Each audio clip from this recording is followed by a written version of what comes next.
Assalamualaikum warahmatullahi wabarakatuh. Alhamdulillah wassalatu wassalamu ala Rasulillah wa ala alihi wa sahbihi wa mawalah. Asyhadu an la ilaha illallah wahdahu la syarikalah wa asyhadu anna Muhammadan abduhu wa rasuluh alladzi la nabiyya ba'dah. Amma ba'd.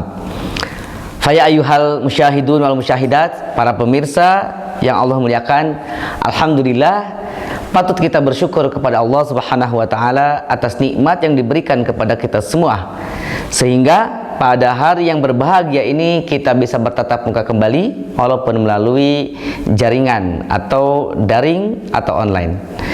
Para pemirsa yang Allah muliakan, pada kesempatan pagi yang berbahagia ini kita mari bersama-sama menyampaikan, menyanjungkan salawat kepada Rasulullah, uswah dan qudwah kita semua, yakni Nabi Muhammad sallallahu alaihi wasallam.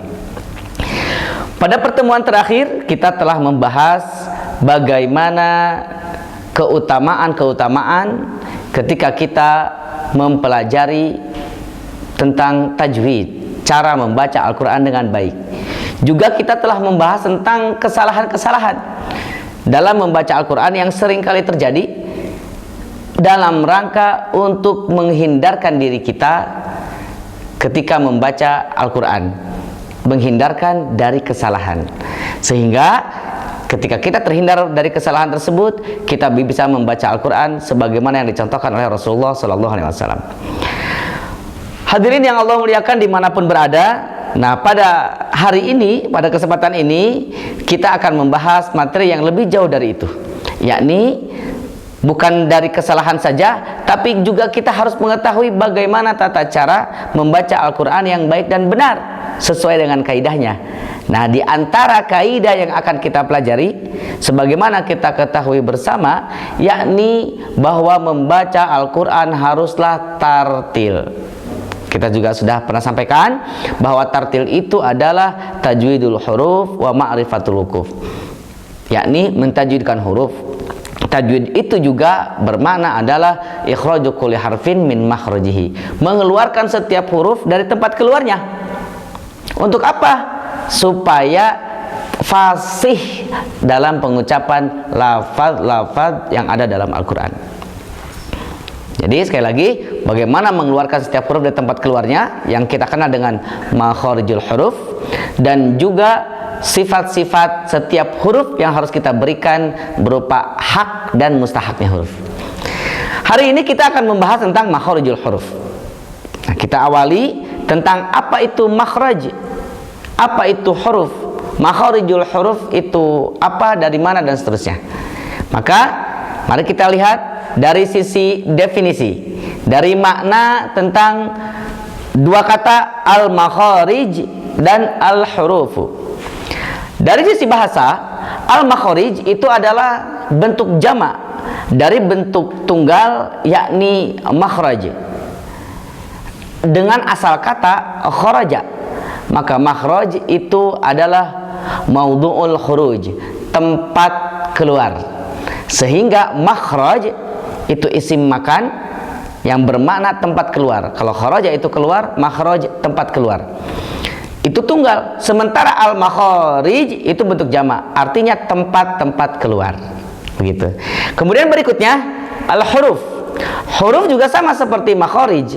Huruf, al-hurufu itu adalah bentuk jamak dari bentuk tunggalnya, singularnya, yaitu al-harfu, huruf. Nah, sehingga al-hurufu itu adalah huruf-huruf. Nah, secara bahasa huruf ini juga diartikan sebagai torfus syai', ujungnya sesuatu. Nah, nanti akan kita bahas bagaimana maksudnya dan bagaimana cara menyebutkan setiap huruf. Dari dua keterangan ini maka kita bisa simpulkan bahwa makharijul huruf yakni sebuah bidang ilmu yang membahas tentang tempat-tempat keluarnya setiap huruf dalam bahasa Arab. Kok bahasa Arab? Karena kita sedang bahas Al-Quran, sementara Al-Quran diturunkan oleh Allah berbahasa Arab. Maka kita pelajari makharijul huruf, tempat-tempat keluar setiap huruf dari huruf-huruf bahasa Arab. Insya Allah hari ini kita akan membahas tentang makharijul huruf.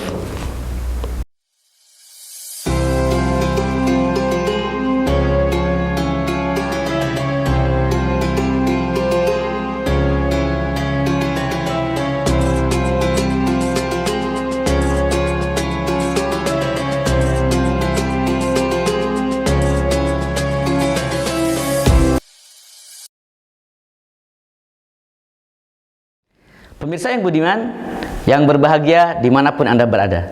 Setelah kita mengetahui arti dari makharijul huruf, apa itu makhraj, apa itu huruf, maka kita harus mengetahui berikutnya apa saja yang ada dalam pembahasan makharijul huruf.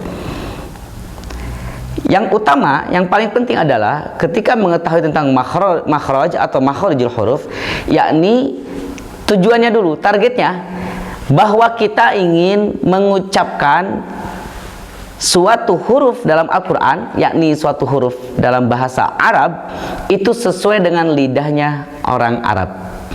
Untuk mengetahui hal tersebut ada beberapa cara.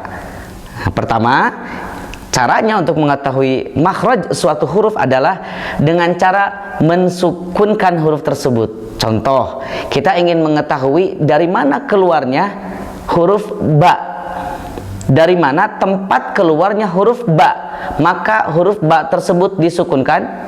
Langkah ke-1. Langkah kedua, sebelum huruf ba itu diberikan huruf hamzah yang berharokat fathah, a. Jadi kita menyebutnya ab. Nah, ba dalam kondisi sukun, dengan begitu kita akan tahu, oh berarti huruf ba itu keluar dari ab, dua bibir yang bertemu. Itu diantara cara mengetahui makharijul huruf, suatu huruf. Dalam pembahasan makharijul huruf, tentu kita juga harus mengetahui dalam pembahasan tentang huruf yang tadi kita diskusikan, yang tadi kita sampaikan, huruf itu adalah ujungnya sesuatu. Nah, sementara huruf itu juga terbagi menjadi beberapa bagian. Dalam kajian bahasa Arab, dalam Al-Quran, dan khususnya dalam ilmu tajwid, huruf itu dibagi dua. Paling tidak huruf itu dibagi dua. Saya ulangi, huruf yang dikenal dalam bahasa Arab itu dibagi dua. Satu, huruf ma'ani, dan yang kedua adalah huruf mabani. Huruf ma'ani dan huruf mabani. Pelan-pelan biar mudah difahami. Huruf ma'ani sesuai dengan namanya, yakni huruf Arab yang memiliki makna. Tentu ini tidak dikenal dalam bahasa kita, dalam bahasa Indonesia. Dalam bahasa Indonesia ya disebutnya kata, tapi dalam bahasa Arab ini disebut huruf yang memiliki makna. Contohnya apa? Contohnya fi. Dalam bahasa Indonesia itu disebut atau artinya adalah di dalam. Ila dalam bahasa Arab, dalam bahasa Indonesia diartikan, diterjemahkan sebagai ke atau kepada. Min diterjemahkan dari. Kalau dalam bahasa Indonesia, dari itu kata, ke itu kata petunjuk, gitu ya, dan seterusnya. Sementara dalam bahasa Arab, kata-kata ini disebut dengan huruf. Nah, kita kenal dengan huruf jer. Nah, huruf jer yang menjerkan kata sesudahnya, maka itu huruf jer. Nah, ini disebut dengan huruf ma'ani, huruf yang memiliki makna, huruf yang memiliki arti. Yang pertama. Yang kedua, huruf mabani. Apa huruf mabani? Huruf mabani itu adalah huruf yang digunakan untuk membangun kata. Jadi huruf satu dengan huruf lain digabungkan, maka akan terbentuk sebuah kata.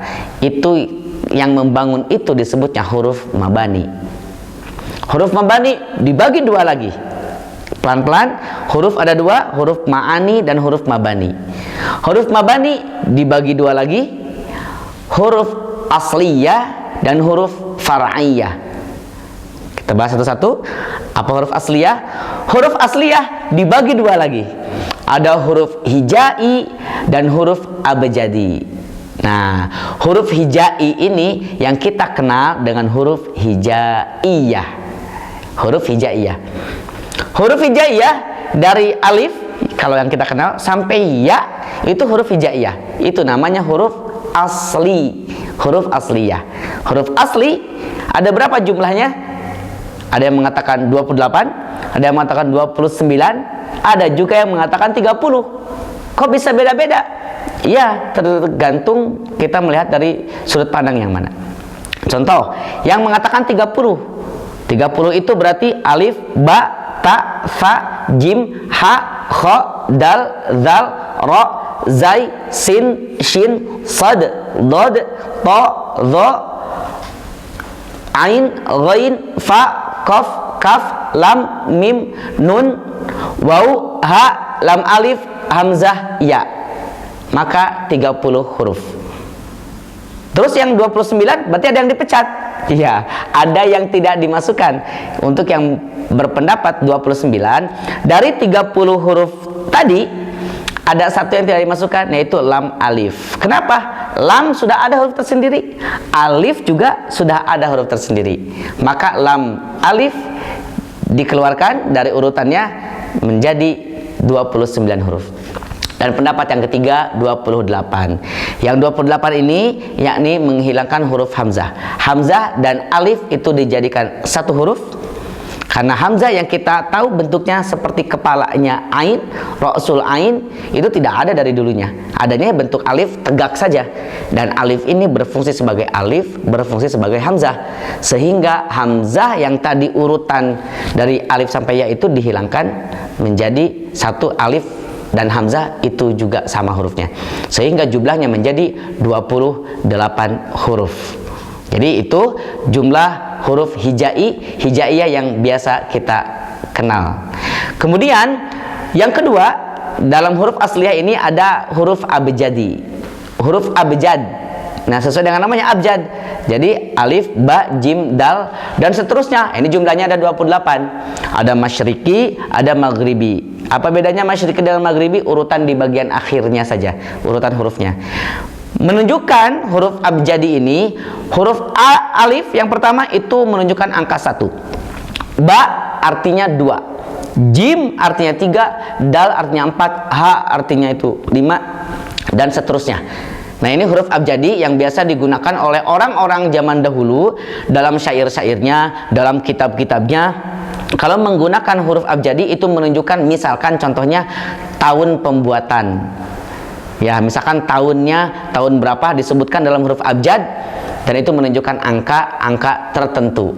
Ini yang jarang digunakan dan yang tidak digunakan dalam Al-Qur'an, tapi digunakan atau dikenal dalam bahasa Arab. Itu huruf asliyah, huruf hijai dan huruf abjadi. Untuk hijai yang paling masyhur yang kita kenal dan paling kuat pendapatnya diambil yang jumlahnya 29.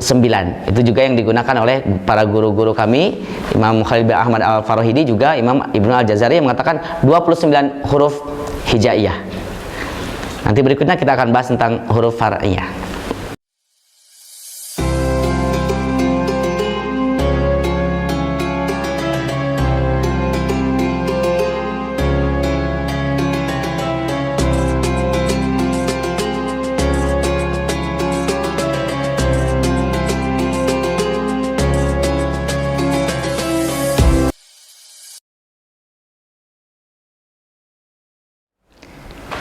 Para pemirsa yang Allah muliakan dimanapun Anda berada, setelah kita mengenal huruf asliyah, maka kita akan mengetahui huruf yang kedua, yakni huruf far'iyah. Dari huruf mabani ada huruf asliyah, huruf far'iyah.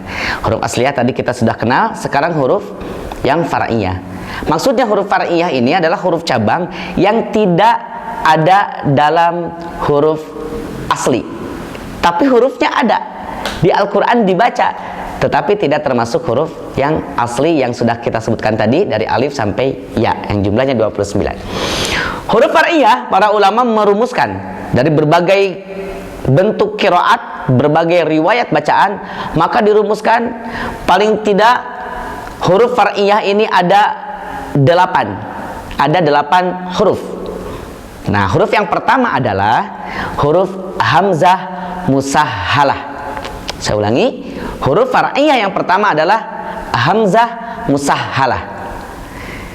Hamzah musahhalah ini di riwayat bacaan yang biasa kita baca, riwayat Imam Hafs an Asim, itu hanya satu saja. Hanya ada di Al-Quran surat Fussilat, surat ke-41 ayat 44 juz 24. Nah, bunyi potongan ayatnya Yang ada hamzah musahalahnya itu adalah aslinya a'ajamiyun. Dua hamzah bertemu, kemudian pada riwayat Imam Hafs an Asim ini ditashilkan, hamzah yang keduanya jadi hamzah musahalah, dibaca tashil, diringankan menjadi bacaannya ahajamiyun. Jadi hamzah yang keduanya tidak sama dengan yang pertama, tapi dilebih lembutkan, diringankan bacaannya, pengucapannya, sehingga menjadi disebut dengan musahalah, mudah, tashil, dipermudah. Jadi itu huruf far'i yang pertama. Tetapi kalau di riwayat yang lain bukan hanya di situ, ada kata setiap dua hamzah bertemu itu dimusahalahkan. Contoh misalkan pada surat yang awal-awal Al-Baqarah ada kalimat atau ada kata a'andartahum. Riwayat lain ada yang membaca ahandartahum. Ada juga ahandartahum. Ada idkhol, dimasukkan alif di situ. Kemudian juga ada yang membaca dengan badal. Jadi ahandartahum, beda-beda. Tetapi fokus bahasan kita pada sekarang ini adalah tentang hamzah musahalah. Dua hamzah bertemu yang sama-sama kuat, hamzah yang keduanya ditashilkan. Itu termasuk huruf far'iyah. Tidak ada dalam urutan tadi huruf hijaiyah dari alif sampai ya, itu tidak ada hamzah musahalah. Yang ada ya hamzah saja, tapi bukan hamzah musahalah. Yang pertama. Kemudian yang kedua, huruf far'iyah yang kedua yaitu adalah alif mumalah. Ada istilah alif mumalah. Alifnya ada dalam huruf hijaiyah yang tadi, dalam huruf asli, tetapi alif mumalah tidak ada. Loh kenapa? Bedanya apa? Beda bunyinya. Alif mumalah ini dalam riwayat yang biasa kita gunakan sehari-hari itu juga sama seperti hamzah musahalah, hanya satu dalam Al-Quran, yakni terdapat di surat Hud, surat ke-11 ayat 41, juz 12. Ini saya yakin sudah banyak yang hafal ayatnya. Bacaannya adalah majroha. Bacaan aslinya dibaca majreha menjadi e. Di Al-Quran, riwayat yang kita biasa baca, tidak ada yang bunyinya kecuali di sini. Majreha dibacanya miring, harokat fathah dimiringkan kepada kasrah menjadi bunyinya. Hanya satu. Tetapi kalau kita lihat riwayat yang lain banyak ya, wadduha jadi wadduhe. Kemudian imalah juga ada dua bentuk, ada imalah kubra, ada imalah sughra, atau imalah sughra dikenal dengan taklil, sehingga membacanya wadduha, Musa, yang lainnya Muse, kita baca Musa. Itu hamzah, alif mumalah.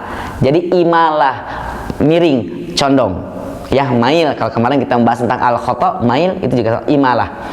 Jadi miring bacaannya. Begitu, itu huruf yang kedua. Saya ulangi biar kita masih ingat. Huruf far'iyah, huruf yang cabang, tidak termasuk ke dalam huruf asliyah, huruf hijaiyah yang kita kenal. Ada yang dikenal dengan huruf far'iyah. Huruf yang pertama adalah hamzah musahalah, dan yang kedua alif mumalah. Masih ada, akan kita bahas setelah yang satu ini.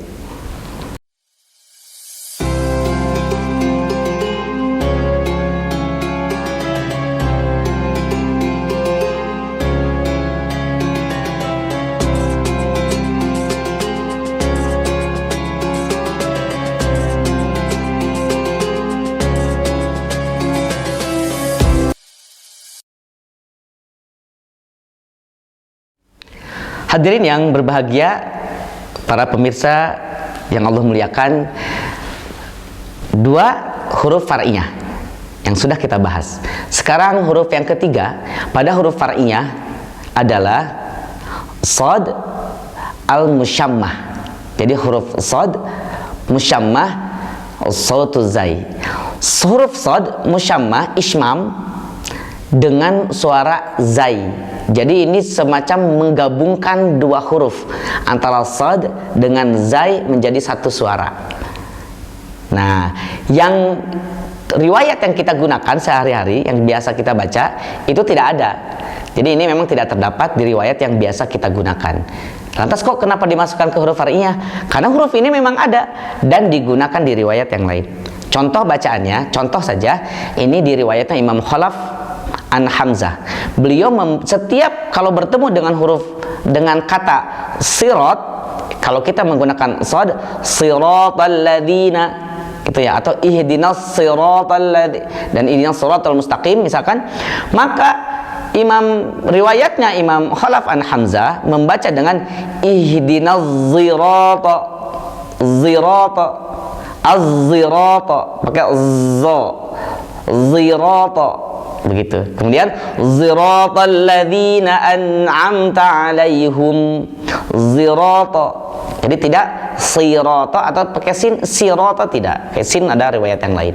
Tetapi ini huruf shad musyammah. Nah, sodnya ismam dengan suara zai. Ya, kita kenal, kita sebut itu huruf far'iyah yang ketiga ini adalah sod musyammah sautu zai dengan suara zai. Huruf yang keempat, huruf far'iyah yang keempat adalah huruf ya musyammah sautul waw. Jadi huruf ya yang musyammah dengan suara waw. Kalau tadi shad dengan zai, ini ya-nya digabungkan dengan suara waw. Lagi-lagi, yang bacaan seperti ini atau huruf far'i yang ini tidak ada dalam riwayat yang biasa kita gunakan, riwayat Imam Hafs an Asim. Tetapi riwayat lain ada. Contoh bacaannya adalah, kalau kita biasa bacaan, kita membaca qila, maka menggunakan huruf far'i yang ini dengan dibaca menjadi qila. Kita baca si'a dengan huruf far'iyah ini dibacanya sui'a. Kemudian contoh yang ketiga, ghidha, dengan huruf ini yang dibaca menjadi ghidha. Jadi ya aslinya tulisannya ya, tapi diismamkan musyammah dengan suara waw. Jadi membacanya jadi dua, ya waw ada, ya-nya juga ada. Ya, qila, sui'a, ghidha, dan seterusnya.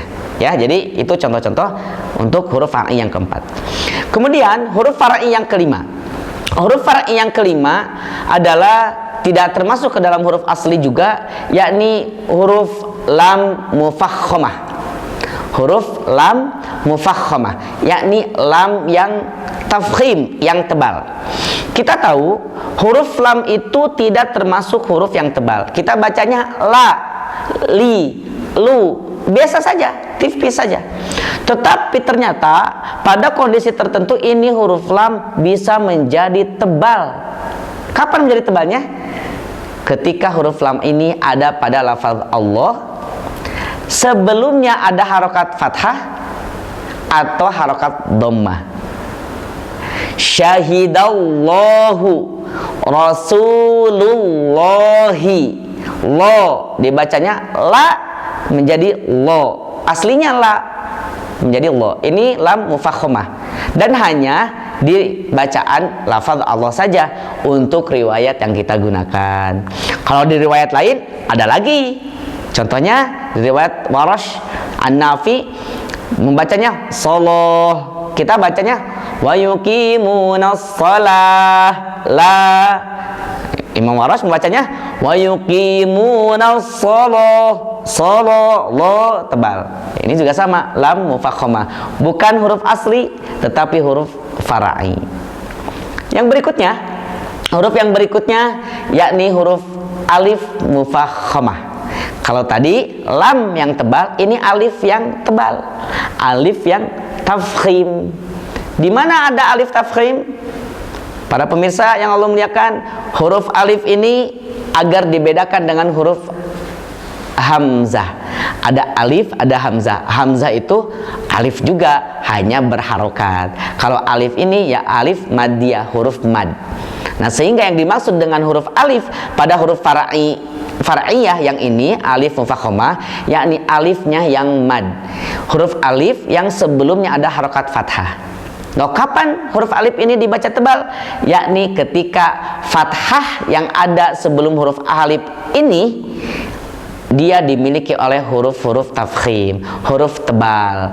Di antaranya adalah huruf-huruf isti'la. Contohnya huruf kha. Maka ketika ada huruf kha berharokat fathah bertemu dengan alif, maka dibacanya tebal, kha. Jadi tidak kha. Karena kalau huruf ba panjangnya, tapi huruf kha. Maka madnya ini dikarenakan ada alif, dia dibaca panjang, dan fathahnya dimiliki oleh huruf isti'la atau huruf tafkhim, maka madnya panjangnya menjadi tafkhim, sehingga alifnya di sini berstatus sebagai alif mufakhamah atau alif yang tafkhim.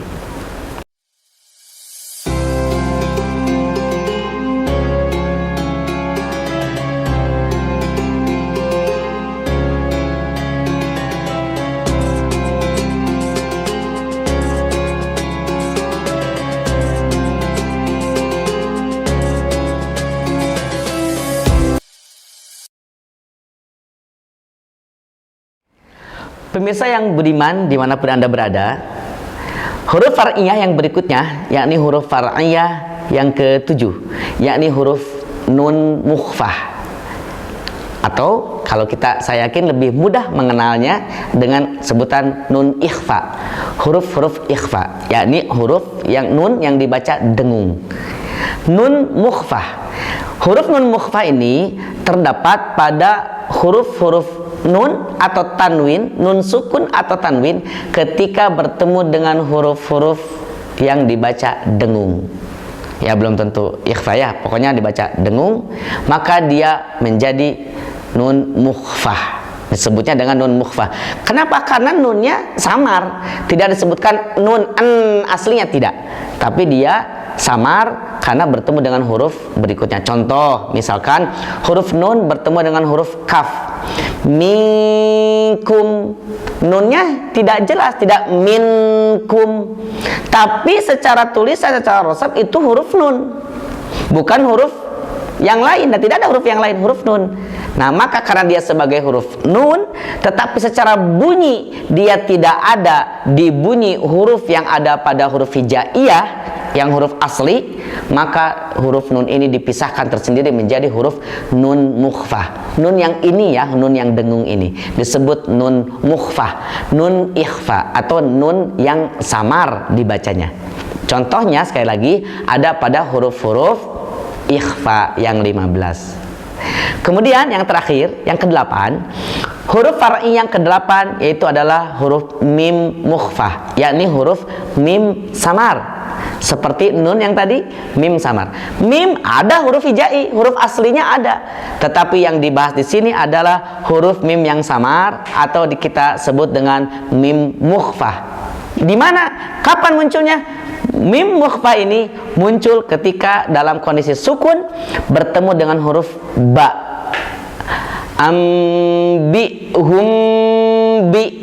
Hum bi asmaihim. Sementara saudara kita banyak yang membaca hum dengan ada lubang, yang lainnya tidak ada lubang tapi dirapatkan hum bi, yang mana saja insya Allah benar. Tapi kalau kami bertalaki, kami juga belajar dengan diroyahnya pembahasannya, ternyata lebih banyak yang lebih kuat pendapatnya yang mulutnya rapat, intibaqus syafatain, hum bi, tapi mimnya di situ lagi-lagi disebut sebagai mim mukhfah karena beda dengan mim biasa. Ummi, amma yatasaalun, amma ini mim biasa ya, mim tasydid, mim biasa gunnah, bukan mim mukhfah. Yang tadi mim mukhfah, mim sukun bertemu dengan huruf ba. Hadirin yang Allah muliakan, itu huruf-huruf far'iyah, huruf-huruf yang ada dalam bahasa Arab tapi ada dalam Al-Quran. Dalam percakapan bahasa Arab biasa mungkin banyak yang tidak menggunakan, bisa jadi ada, tergantung suku-suku tertentu, bisa jadi juga tidak. Dalam bahasa Arab secara umum tidak, tetapi dalam Al-Quran ini ada. Maka huruf ini harus kita kenal, harus kita ketahui. Jangan sampai bertemu dengan huruf-huruf ini yang seharusnya membacanya tertentu, kita tidak menerapkannya. Bisa jadi kita salah bacaannya, jadi lahan ya yang sebelumnya kita bahas, jadi kesalahan. Maka kita kenal huruf far'iyah ada 8. Yang pertama, saya ulangi, yang pertama hamzah musahhalah, hamzah tashil. Yang kedua alif mumalah atau alif imalah. Yang ketiga shad musyammah, sautu zai, shad ismam dengan suara zai. Ya musyammah, ya ismam dengan suara waw. Yang keempat. Yang kelima lam mufakhomah, lam tafkhim. Yang keenam alif mufakhomah, alif tafkhim. Yang ketujuh nun mukhfah atau nun ikhfa, nun samar. Dan yang kedelapan yang terakhir adalah mim mukhfah atau mim samar.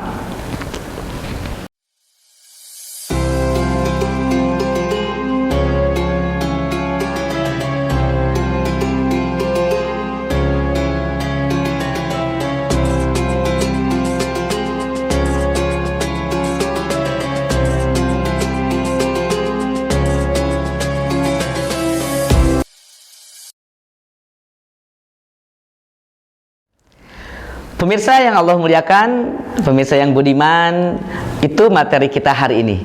Hari ini kita membahas tentang makharijul huruf dari sisi makna. Belum masuk ke materi makhraj aslinya ya. Ini kita baru membahas tentang apa itu makharijul huruf, apa itu makhraj, apa itu huruf, dan baru membahas huruf-huruf saja di permukaan. Insya Allah pertemuan berikutnya kita akan membahas tentang makhraj yang ada dalam bahasa Arab, dalam Al-Quran itu apa saja. Nah, mari kita simpulkan pada pertemuan hari ini yang telah kita pelajari bahwa yang pertama adalah makhraj. Makharij itu dari asal kata makhraj, tunggalnya, yakni tempat keluar. Sehingga makharijul huruf dimaknai, diterjemahkan sebagai tempat-tempat keluarnya huruf Arab. Nah, dalam hal ini huruf yang digunakan untuk Al-Quran. Nah, huruf sendiri, huruf itu dibagi dua, ada huruf ma'ani dan huruf mabani. Huruf ma'ani, huruf yang memiliki makna, memiliki arti. Sementara huruf mabani itu huruf yang biasa digunakan untuk membangun kata. Huruf satu dengan huruf yang lainnya digabungkan sehingga menjadi sebuah kata atau kalimah kalau dalam bahasa Arab. Huruf mabani dibagi dua lagi, ada huruf asliyah dan huruf far'iyah. Huruf asliyah dibagi dua lagi, ada huruf hijai dan huruf abjadi. Huruf hijai tadi ada 3 pendapat, ada yang 28, 29, dan 30 huruf. Kita gunakan yang paling masyhur, itu yang 29 huruf. Dari alif sampai ya tanpa memasukkan lam alif. Karena lam sudah ada sendiri, alif juga sudah ada tersendiri. Jadi kita hitung jumlahnya ada 29 huruf hijaiyah. Sementara huruf abjadi itu huruf abjad yang setiap hurufnya memiliki arti arti angka, hitungan. A misalkan alif itu untuk 1, ba 2, jim 3, dal 4, dan seterusnya. Nah, sampai 1000, nanti ada 2000 dan seterusnya. Jadi itu hitungan untuk huruf abjad. Nah, kemudian huruf yang kedua, huruf mabani yang kedua, selain huruf asli ada huruf far'i. Huruf far'i ada 8. Nah, apa saja huruf far'iyah yang ada 8 ini? Ini yang akan kita jadikan kuis. Ya, nanti sebelum penutup akan ada kuis. Seperti apa kuisnya? Tunggu setelah yang satu ini.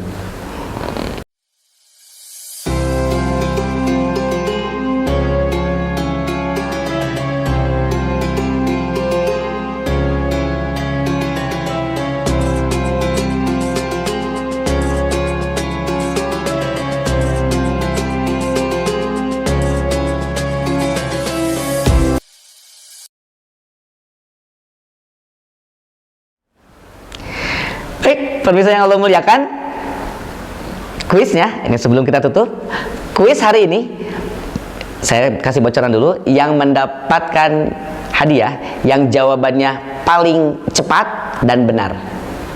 Cepat dulu ya, waktunya nih paling cepat setelah tayangan ini. Kemudian langsung dituliskan di kolom komentar YouTube. Kemudian benar, kalau benar baru mendapatkan hadiah. Hadiahnya apa? Hadiahnya mushaf Al-Quran istimewa. Kenapa istimewa? Karena di cover Al-Quran ini bisa dicantumkan nama orang yang mendapatkan hadiah.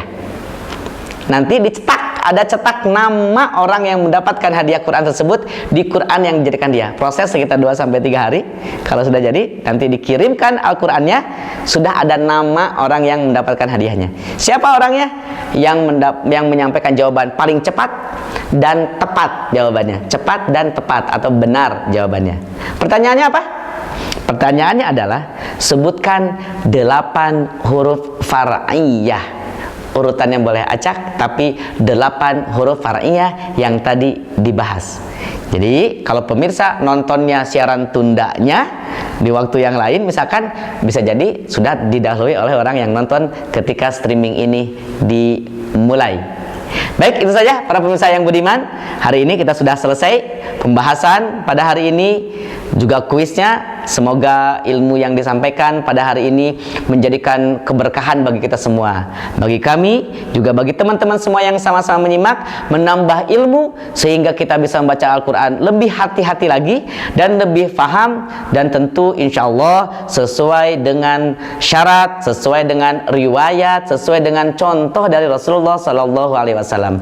Kita bersama-sama berdoa kepada Allah Subhanahu Wa Taala, semoga setiap upaya kita dalam belajar, setiap upaya kita dalam mencari ilmu, tentu ilmu yang paling mulia, karena ilmunya ilmu Allah. Ilmu yang kita bahas adalah ilmu dalam membaca Al-Quran, salah satu ilmu yang syarif, ilmu yang paling mulia yang kita pelajari, sehingga kita diterima insya Allah ilmunya oleh Allah, maka keberkahan pun otomatis Allah uncurkan, Allah berikan kepada kita semua, dan kita semua menjadi orang yang terbaik di hadapan Allah karena orang yang senantiasa mempelajari Al-Quran.